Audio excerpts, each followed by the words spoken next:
Hello, everyone, and welcome to our Inclusive Coast Initiative, not Inclusive Coast Initiative, sorry about that, to our Coastal Resilience webinar series presented by Restore America's Estuaries, and this time we have the absolute pleasure of presenting the Elizabeth River Project Environmental Justice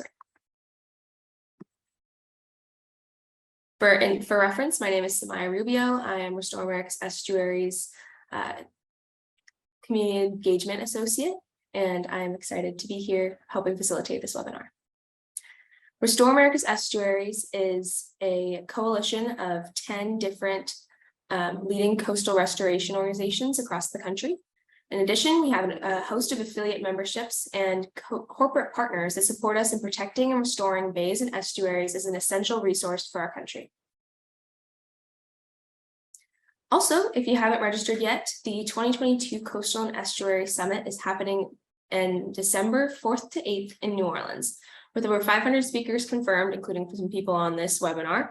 This year's summit is sure to be our biggest and most successful to date. Both in-person and virtual registration options are available. To learn more, go ahead and go over to estuaries.org/summit and check out the full program. We can't wait to celebrate with you in New Orleans in just a few short weeks. Today's webinar also falls closely in line with Restore America's Estuaries Inclusive Coast Initiative. The Inclusive Coast Initiative was started in 2021 with the help of the National Science Foundation and has the goal of bringing all of us up to speed on diversity, equity, inclusion, and justice initiatives, as well as becoming a more inclusive space for people to work, live, and enjoy. Our upcoming events are coming up really soon. If you enjoy today's event, you'll also likely enjoy our upcoming Inclusive Coast Initiative workshops. We have one tomorrow at 1 p.m. Eastern featuring Heidi Nutters of the San Francisco Estuary Partnership. We will be discussing building intersectional partnerships and assessing stakeholder and rights holder needs. If you would like to learn more about the Inclusive Coast Initiative, please feel free to check out our website and register at estuaries.org/events. Also, quick reminder, don't forget about the Ray Summit happening in December in New Orleans. Okay, without further ado, I'm so happy to introduce today's speakers. Today we have Joe Rieger, Deputy Director of Restoration for the Elizabeth River Project. Joe has worked for the nonprofit Elizabeth River Project for over 20 years as the Deputy Director of Restoration. He's managed numerous wetland, oyster, and sediment restoration projects in the Elizabeth and Lafayette Rivers.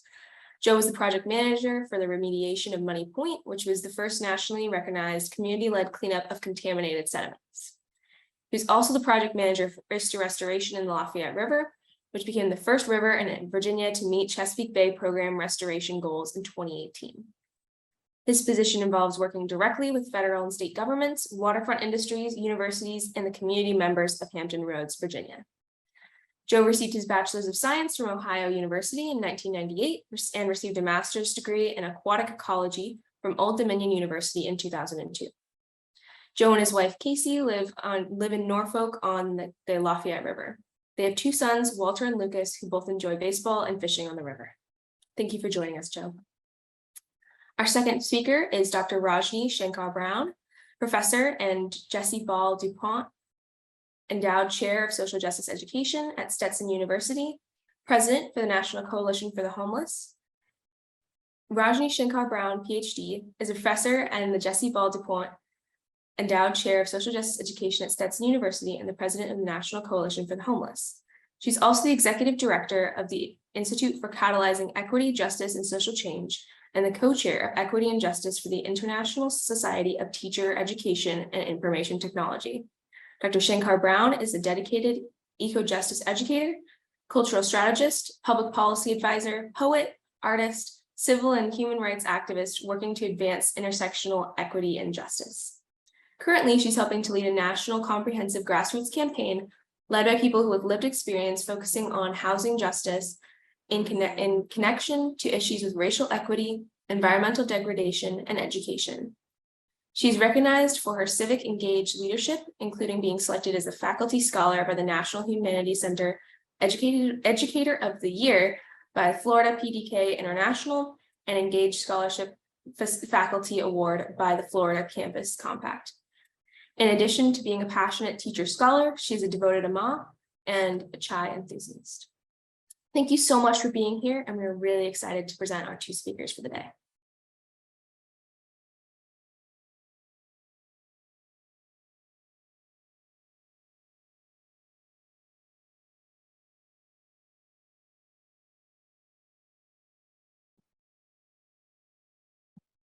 You all can go ahead and share your screens when you're ready.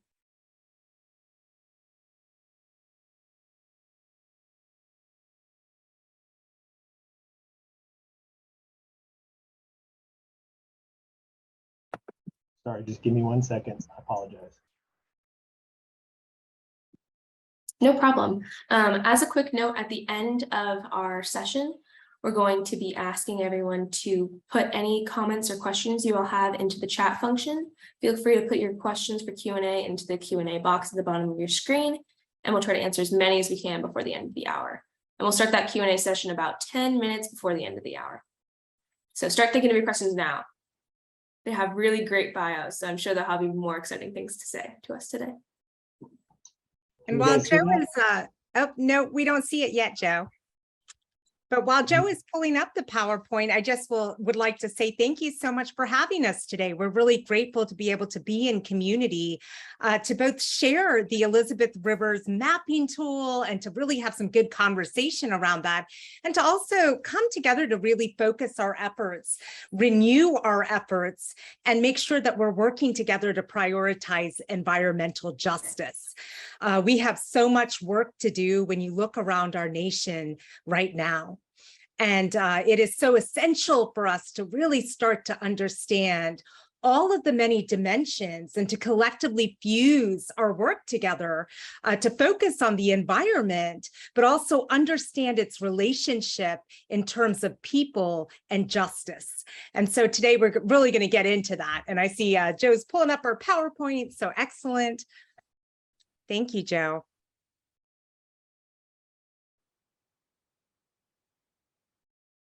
Thank you so much. Is there anything else that you all would like to share with us before you all begin presenting? Yeah, so I just would love to share, right? As we talk today, feel free, put your questions in the chat. Joe and I will also try to kind of monitor the chat. Also at the very end, we have our contact information. So don't hesitate to reach out if you want, if we're able to be of any support to further this work, we are really, really happy to do it. And so I just would share, right, today we're going to get to present on the Elizabeth River project mapping tool. And I'm going to provide us some context as we really get into this. And I really want to start by saying how honored I am to be a partner with the Elizabeth River project. So I live in Florida now, but I am a Virginian also at heart and grew up there, spent my childhood, much of my childhood there as well. And the Elizabeth River project has always had a very special place in my heart.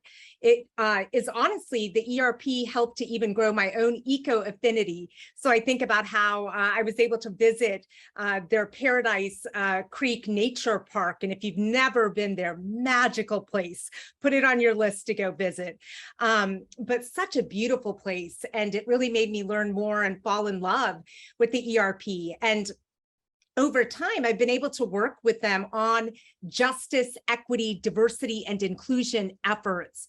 And I am just really, really proud of the Elizabeth River project and the team, the amazing team, right? Everybody who is involved, from the amazing founders of really, really wonderful women who founded the project to the members there, because there's this commitment to advancing environmental justice.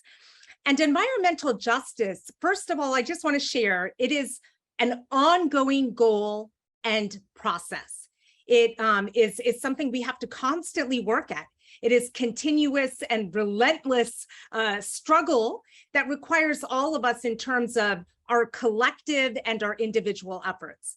And so, there's a lot here to think about, and you'll see two definitions here that I've kind of pulled up, right? And you'll see one of the definitions is, of course, from the Environmental Protection Agency, which really talks about and emphasizes again, both fair treatment, but also, if you look very carefully, right, meaningful involvement. And I think this is key, of all people, regardless of race, color, nationality, national origin, income, respect to development implementation, and enforcement of environmental laws, regulations, and policies. Now, of course, Dr. Robert Bullard, really environmental justice guru in many ways, who has written some of the most foundational pieces, really guiding documents in this work as well, also emphasizes to us again, right, that every single human being is entitled to equal protection and equal enforcement and of environmental, health, housing, transportation, energy, civil rights laws, and regulations. So you see all of these coming together. Now, what I would share is also from a human rights perspective, our planet and the earth also has rights. Our water, our estuaries, our rivers have rights as well. So when we talk about even human rights, it extends out. And you only have to look at the Universal Declaration of Human Rights. When countries came around the world, they recognized the importance even in that document of the environment, even as we start to look to tackle economic inequalities, racial inequalities, and inequities. And so this interconnectedness becomes really important. And you see that represented here in this diagram here. This is a visual that kind of shows all of the different kinds of pieces, right? And how they really interact and are interdependent, from environment to economy to social responsibility. But what does that mean? How does all of that look like? So I would just share, as president of the National Coalition for the Homeless, we are doing lots of work around economic justice, but that work is fundamentally linked and tied to our environment. You only have to look at the overrepresentation of deaths, including so many lives we've lost recently with hurricanes. I'm here in Florida. Really, really devastating. It's going to take us quite a bit of time to rebuild from the recent hurricane.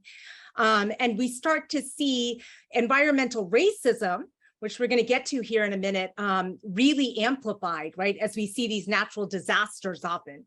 And we see that very strongly here, to deaths that we've experienced because of increases in heat. So heat-related deaths are often the highest form of weather-related deaths in the United States, and over half of those are people experiencing homelessness, and significant overrepresentation of our Black and Brown communities. So, again, understanding all of these intersections is so critical to this work. And I think for a long time, right, we've, especially even if you think about justice movements, from the environmental movement to housing justice to public health, people kind of operated in silos trying to tackle certain issues. And we've come to learn over time, we have to step back and see the tangled web that is, and really start to address the complexities in deeper ways. And you're going to get to see shortly when Joe talks about the tool. I think this is where the mapping tool is so powerful, because it provides us with these opportunities to really identify and look at many of those intersections, from societal, vulnerabilities and social vulnerabilities to, what are our environmental resources? What are risks in a certain community? So it starts to bring all of that together, which is essential to this work. Next slide.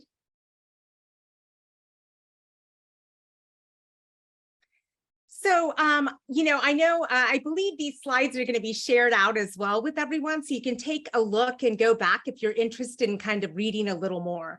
I'm not going to go over this in depth because of the time, limit that we have today, but I just want to highlight again, when we talk about environmental racism, it is so important that as we are working to further environmental justice, we start and understand, again, that interconnection to systemic, structural, and even institutional racism.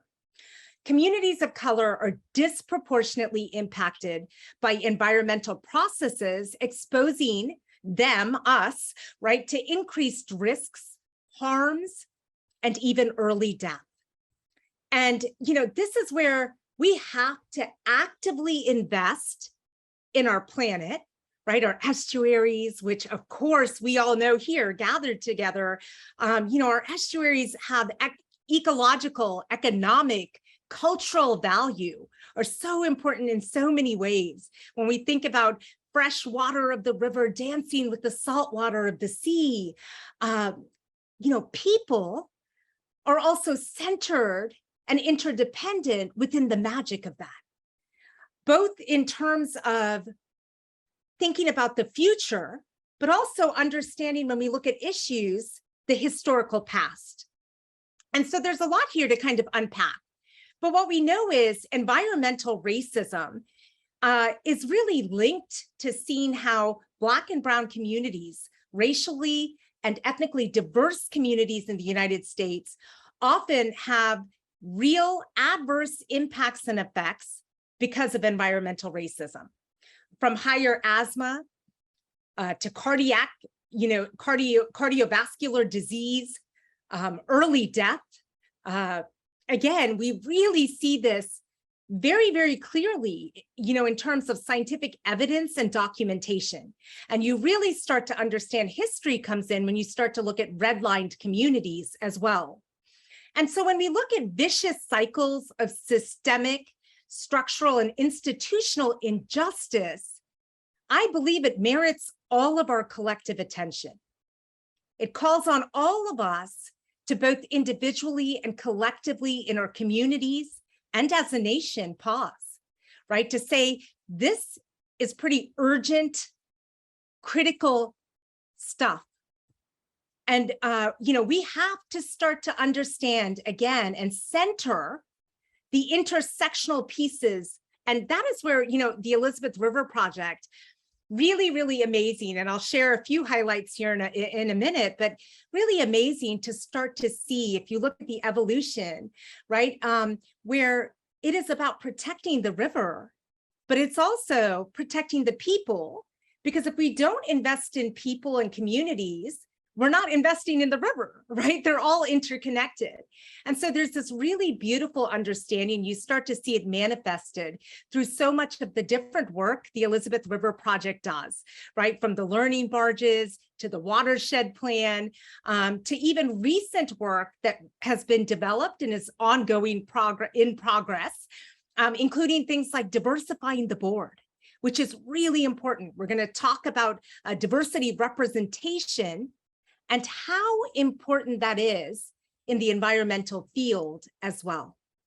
Now, you only have to think about, I brought up the hurricane and hurricanes, right? Many, in fact, New Orleans, where I see the conference is going to be held. I think about how many lives, right, are still impacted from Hurricane Katrina. And so much work to be done, right, in the beautiful city. Thinking about, again, the role of the environment and people and justice. And then we see the water crisis right now in Jackson, Mississippi, with Flint, Michigan, and many other places, unfortunately, distressingly, across the landscape of the US impacted.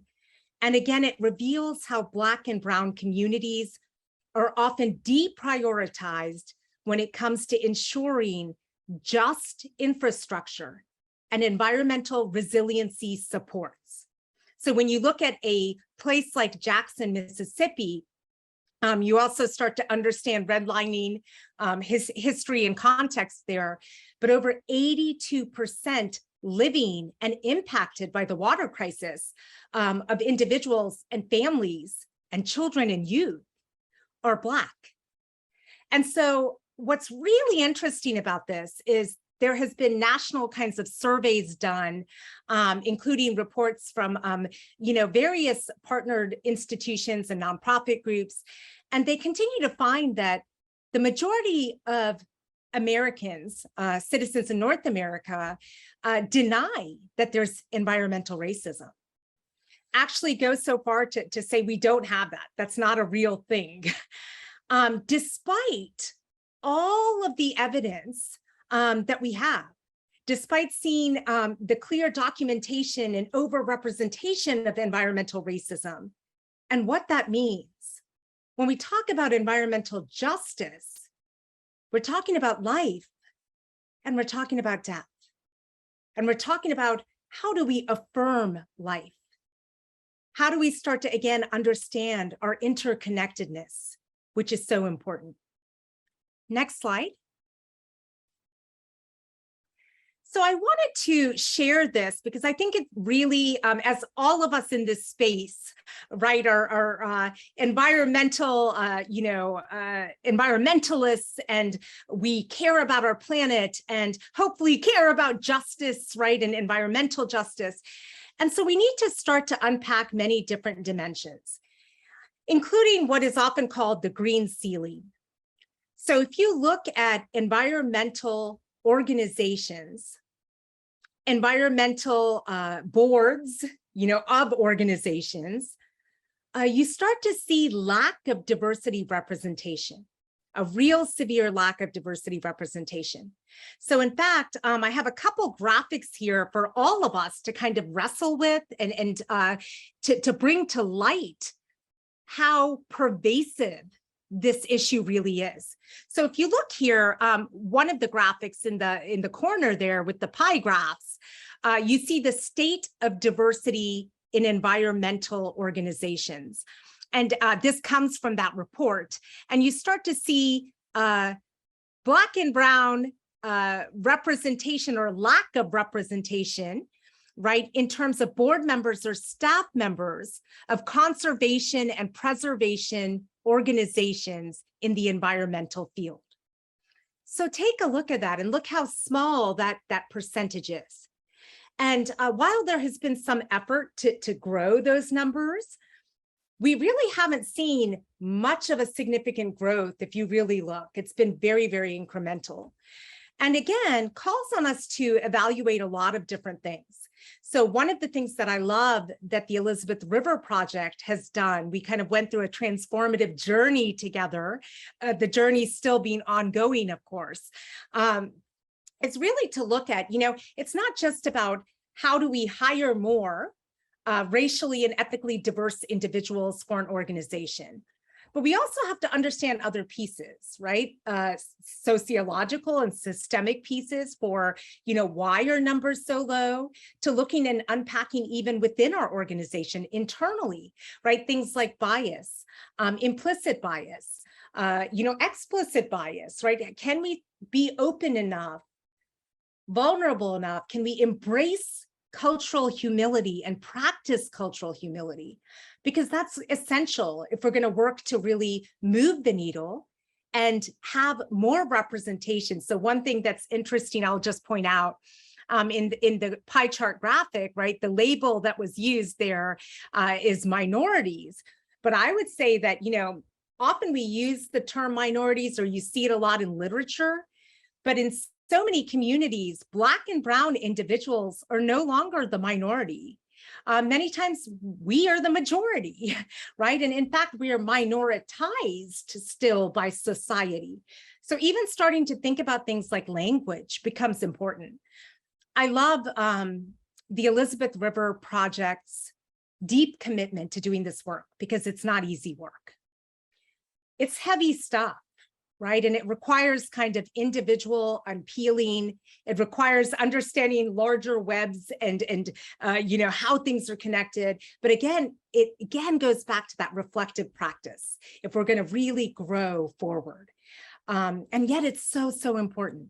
And I think ERP is a great model in our world, right? Our nation and our world of diving in to do this work and to understand that, this is not a checkbox mentality. It's not something we're done. Check, we're good. It doesn't work that way, right? It is, again, continuous, relentless, ongoing work. Requires us to roll up our sleeves, open our hearts, open our minds, strategically partner, collaborate, lots of work involved. And so when we look at the environmental field, we see that it is among the least diverse, right? And I ask you, even think about your own organizations. right? How diverse is your own organization? And I know many organizations are working very actively to diversify, which is awesome, right? The next layer of that is, right, how are we also retaining? So it's not just hiring, we also have to focus on retention, and that requires making sure our environments, right, thinking about environment even within that internal environment becomes really inclusive, extends itself and genuinely grows belonging for individuals.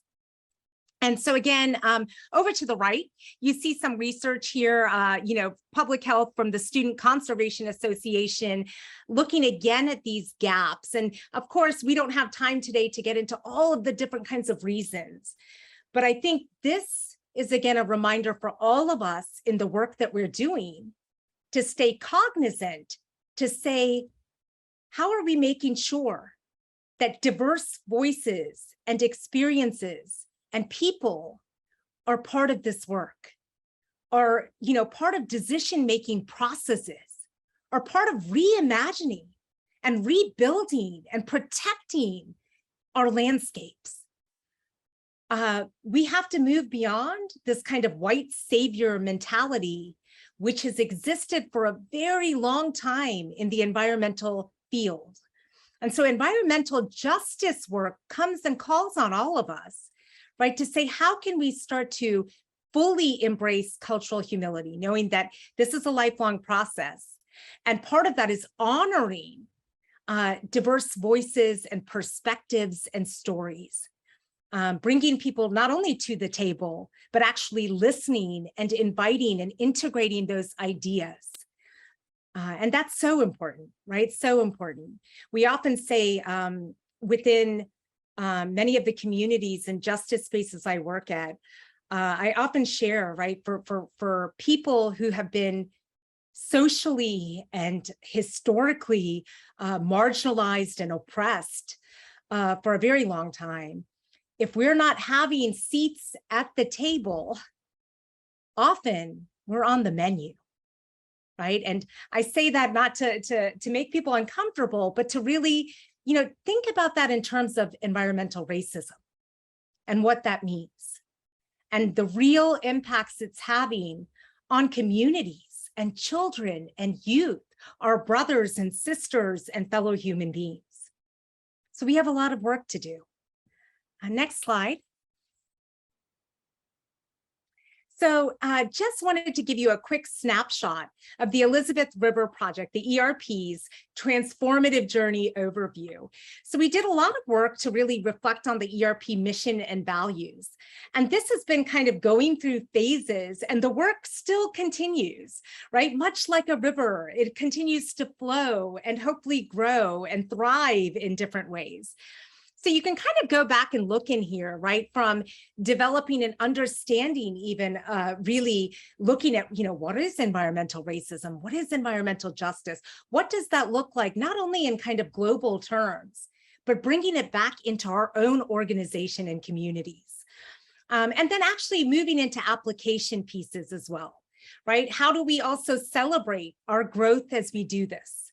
How do we make sure that we are centering equity in our work throughout every layer, which is so important, that we are bringing community members, again, to the table and as partners, and listening and learning from our communities, listening and learning from our water, our land. Next slide. So again, thinking about the Elizabeth River Project, thinking again about ERP's mission, thinking about what we know around environmental justice, right? And environmental justice calls on us, I think, these are kind of my words as well, to mindfully reverse, repair, heal, and prevent, right? Prevention is also really important, the impacts of environmental racism. Now, what I love is the ERP has really been willing to come together and to have difficult but critical conversations, to open up really fully to learning from communities and to educating in really authentic ways, but also to asking really critical questions and moving from theory into action, right? Saying how can or will, we as an organization advance justice, equity, diversity, and inclusion, both internally and externally in our work? How can and will we amplify and advance environmental justice? And you're going to see the tool in a second that Joe's going to share. And to me, it is such a beacon of hope because it is an instrument that allows us to really amplify and advance our work around environmental justice. And I have a quote here by Mary Oliver, because I think when we do this work, we also cannot lose sight of imagination. Said the river, imagine everything you can imagine, then keep on going. So together we have to imagine justice, right? Believe in justice and work for it. Next slide. All right, so I'm going to turn it over here to Joe. And I just want to share, again, as you listen to this environmental justice tool, right? Think about also how can you apply and use the tool in the work that you're doing? How can it help you and the organization and your communities you're working with pave more effective and equitable pathways forward? Joe? Thanks, Rajni. You're always a hard person to follow from your talk. So I'm going to try my best to keep up with you. So thanks everybody for joining us today. I wanted to talk a little bit about the journey we got to get into the tool, and then actually get into the tool to talk to you about how we use it and how you might use it, or how you might develop your own EJ tool for your watershed. So real quick, Elizabeth River Project, we've been around for about 30 years, and we've been working on restoring the Elizabeth River, and we do that in partnerships with the government, business, and communities. And so we've been historically doing our restoration in areas that have been the most contaminated over time. So this is an example of a fish that was exposed to some contaminated sediments in the southern branch of the Elizabeth River. And the project that we ended up working on was the cleanup of Money Point, which was one of the most contaminated sites in the Chesapeake Bay. Guess you wouldn't be surprised that this site is adjacent to an underserved community that for years had been overlooked, and this site had been overlooked for cleanup, and we made this a priority to clean up. But the way we got to this site was not to understand necessarily all the environmental justice issues that are occurring. We got to this site because we knew it was one of the more contaminated sites on the river, and we wanted to address it. So the way we did this was through a collective impact method that we've used for years, where we brought the community together with not just community members, but businesses, the government. We came up with a plan that everyone agreed on, and then from there carried out a strategy to clean up this site. Another site that we had worked in underserved communities is the Aquatic community over off of Paradise Creek. So this is an example of this little creek, which is about 3 miles total, had 4 Superfunds total on it, and other numerous brownfield sites. So we worked with the community and came up with a cleanup plan for most of those sites. And then on one of the things that the community wanted to see was a park, open space for the public and the community to use. So we worked with numerous partners, and we were able to purchase this piece of property, 40 acres, and create this 11-acre wetland that you see here with the Port Authority, give this back to the city of Portsmouth, and is extensively being used by the public. And also we are working with interns to provide job development skills, and ultimately hoping to get more people of color into the environmental field. But again, when we arrived at this, it was because it was like the worst of the worst sites. We had poor Superfund sites, poor benthic health, poor water quality, and we got to work in the community because we kind of led us to that community because of those factors. The learning barge is another element where It's an outreach tool that we use to get students students out on the river and in non-traditional classroom settings. And it allows students to experience and have hands-on with river life, to learn about the water that's in their backyard, along with potential job opportunities as they get older. So in this, every Norfolk third grader this year will come out to the barge.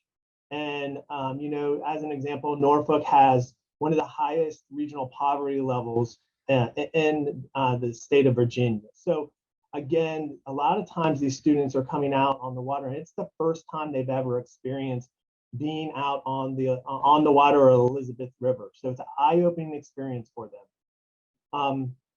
So kind of those are programs, and I'd say our education program is much more deliberate, has been much more deliberate in the communities that they work in. The restoration arm, which I oversee, has been more working in those areas because those are the more contaminated, or those are the areas that needed the most help.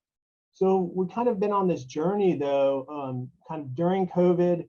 We started to realize and kind of like look internally to say, as an organization, are we doing the best to diversify our board, to diversify our staff, and do we fully or have a better grasp of environmental justice issues as they exist in the watershed, so that maybe we could be more targeted in our work and understand what those factors are. So, and then deliberately work in those communities to work with those communities to address those environmental justice factors. So, and it was 2020, we made these commitments, and these commitments are ones that we really are today working to continue to carry out, but we don't lose sight of them because they're extremely important for the growth of our organization, for the health of the river, and for inclusion of all communities within the watershed. So the first one was to, this first one that you see here is really to develop the environmental justice tool, which I'm going to go through here in a second. We did that with in concert with Virginia Marine, VIM's Virginia Institute of Marine Science.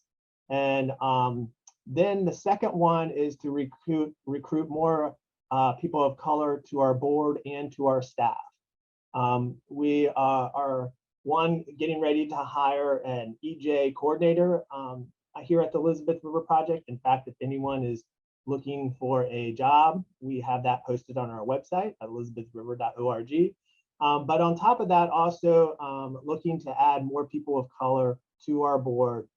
And then the other component that we've been working on is providing more internships for people of color.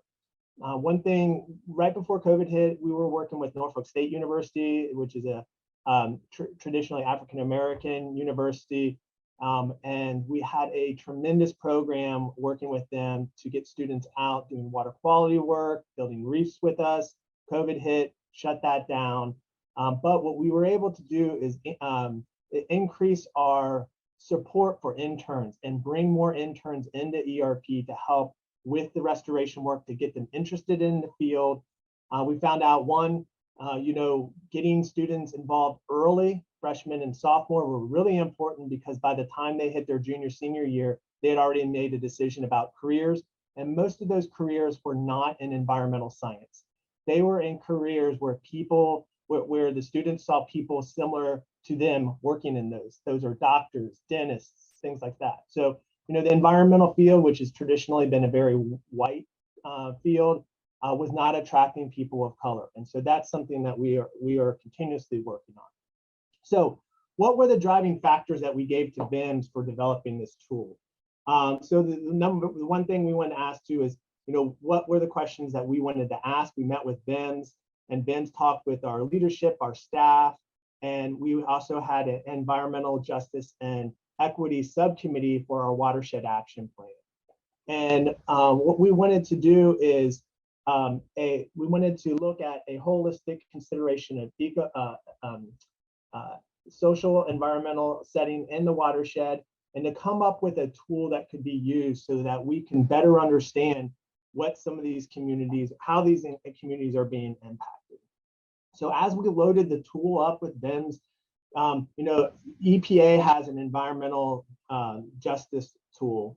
However, it is not as specific as what we wanted. We wanted to have things like, what does the urban tree canopy in the area look like? Because as Rajni pointed out, heat deaths are among one of the top pillars of people of color in some of these communities. We wanted to look at where are there opportunities to do shoreline restoration, and Virginia Institute of Marine Science had a lot of this information. We also brought in FEMA flood map information. We know that a lot of these communities have been put in low-lying areas, and as a result, they experience significantly more flooding. And in Hampton Roads, which has the highest rate of relative sea level rise in the United States, that is going to have a significant impact on the resiliency, because a lot of the communities who are well off can bounce back from an event like this, but and most of those are white communities versus communities of color. And then we added in the social indices, which are usually from the EJ screen found at EPA. I'm not going to go too much into that, along with other stressors such as Superfund sites and brownfield sites.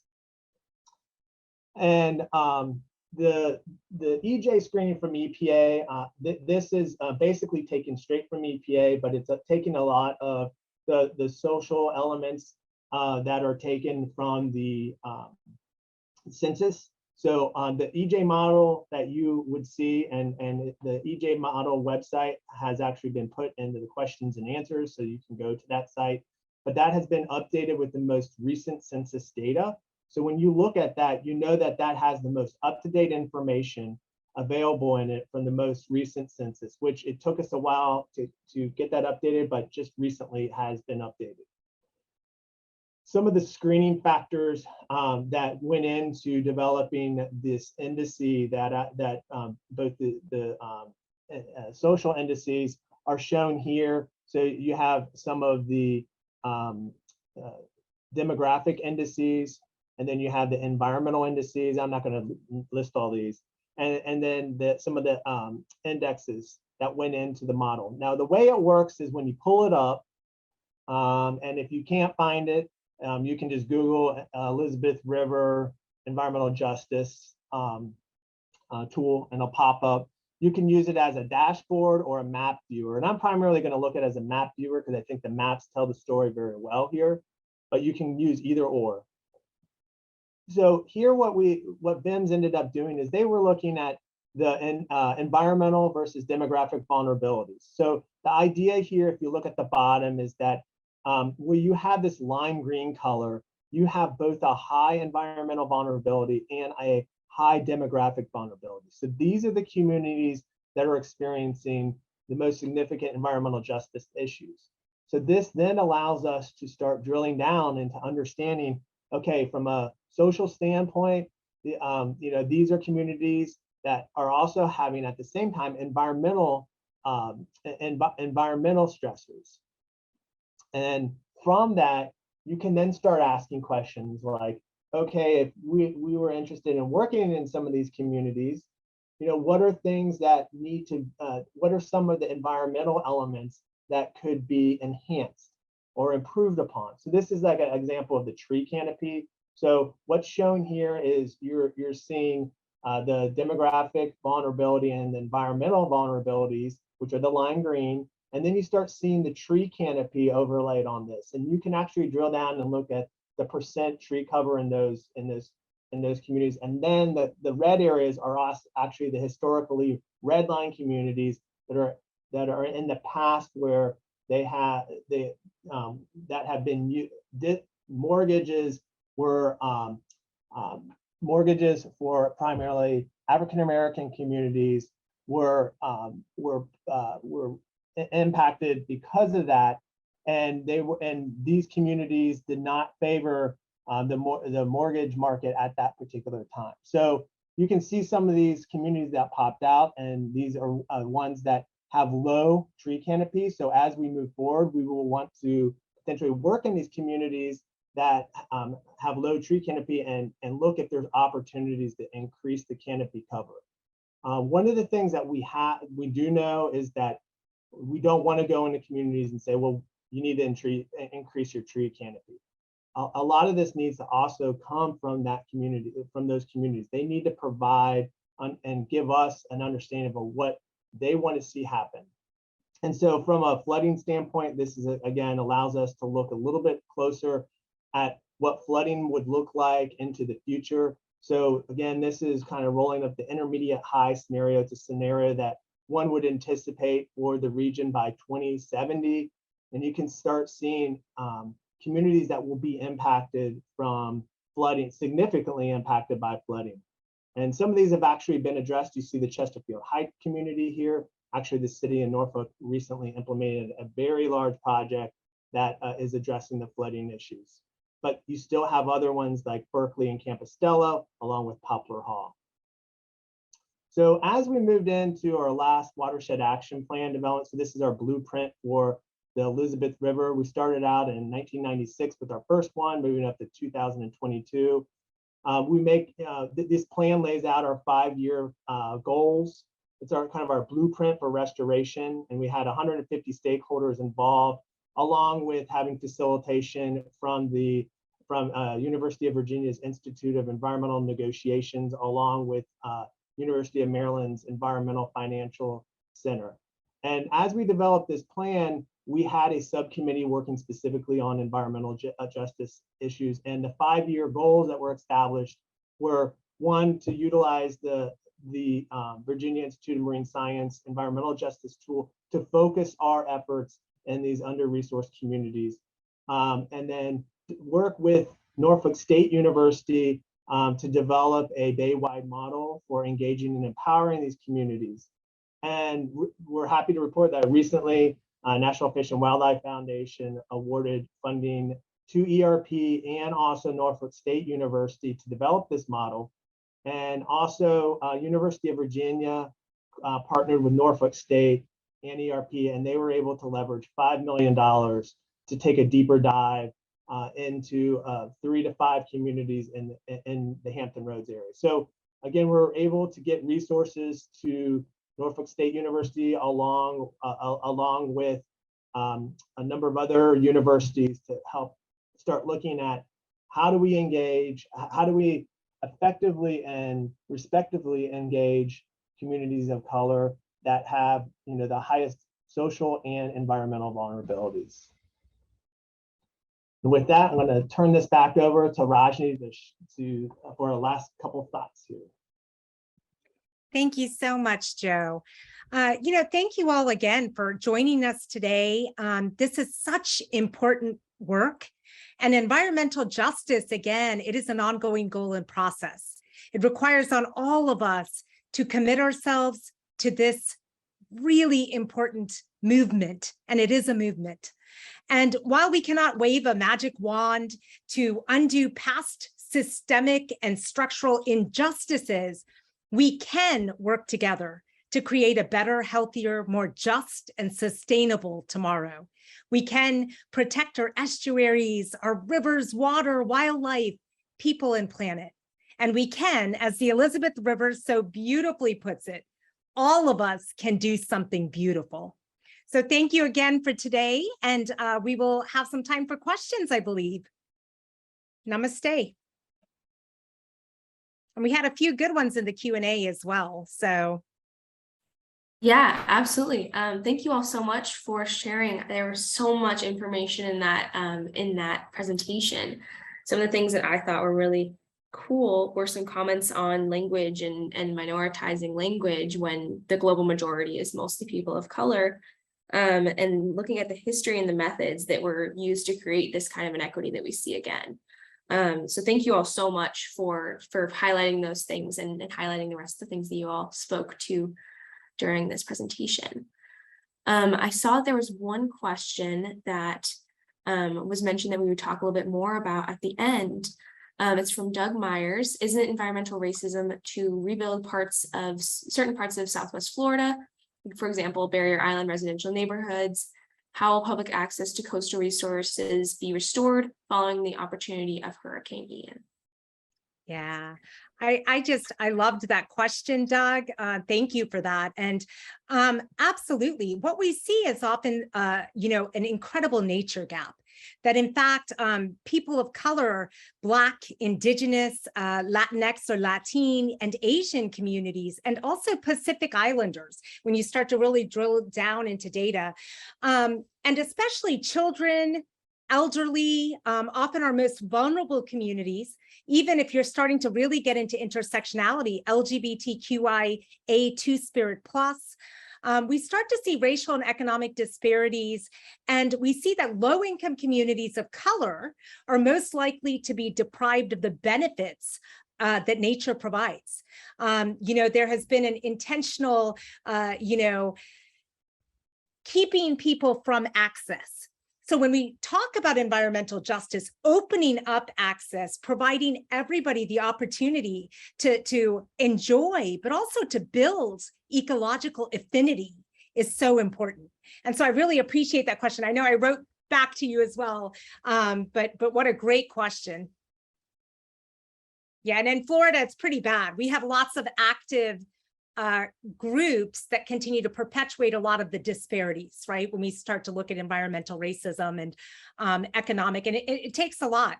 I think we need federal policy change, but also grassroots movement, right? We need people coming together and community organizing. There is power in that. I think about the Elizabeth River project. You think about its history, Marjorie and Pamela, if you all don't know about it, just look it up. It's pretty powerful, right? Two women coming together, starting this with vision, but how it's grown to be able to have impact. And I think there's a lot of, as daunting as these issues are, there's a lot of movements of hope we can all look into, and we all have agency that we can use. Excellent. Thank you so much for that answer. I think you really touched on all of the different pieces of that. I'll toss this one over to Joe. What are some specific goals that the tool will be used to address? So the biggest goal that the tool will be used for is, one, prioritizing communities that maybe would have the most environmental justice components that we can list with the tool. So before going into a community, we can have an idea about, what are some of the restoration opportunities?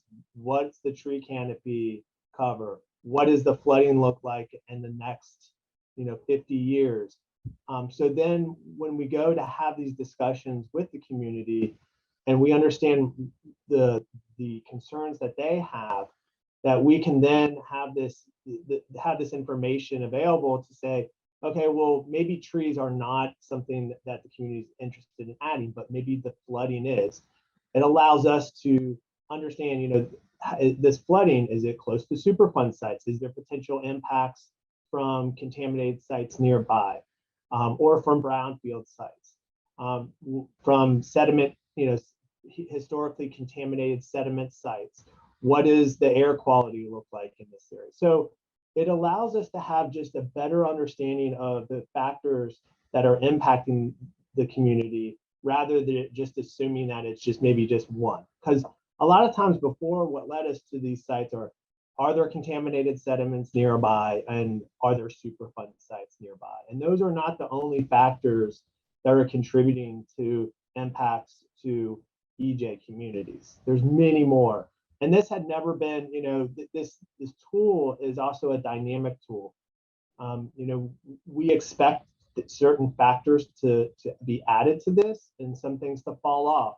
There was one on here about sunken vessels. Maybe that gets pulled off. And I know that there's been a lot of interest in adding, there's a couple other key factors that people wanted to add to the tool. So I think that over time, it's been created for about 1.5 years now. So it's still new.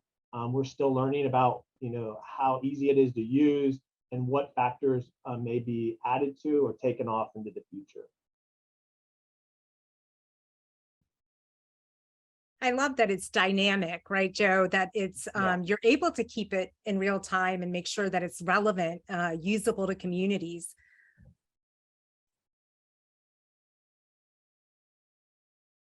Absolutely. I think we have time for maybe one more question. I think that another one could be, how could some other organizations replicate this tool in their community? And do you have any advice for anyone who's trying to get started on that process? Well, that's an excellent question. The way, one is, I think to look at the environmental justice tool that EPA currently has, I think that would be a great start to see kind of like what your base, what information they have for the community, for your community now. What we did with Virginia Institute of Marine Science is we were able to, it's very GIS based, as you can obviously see.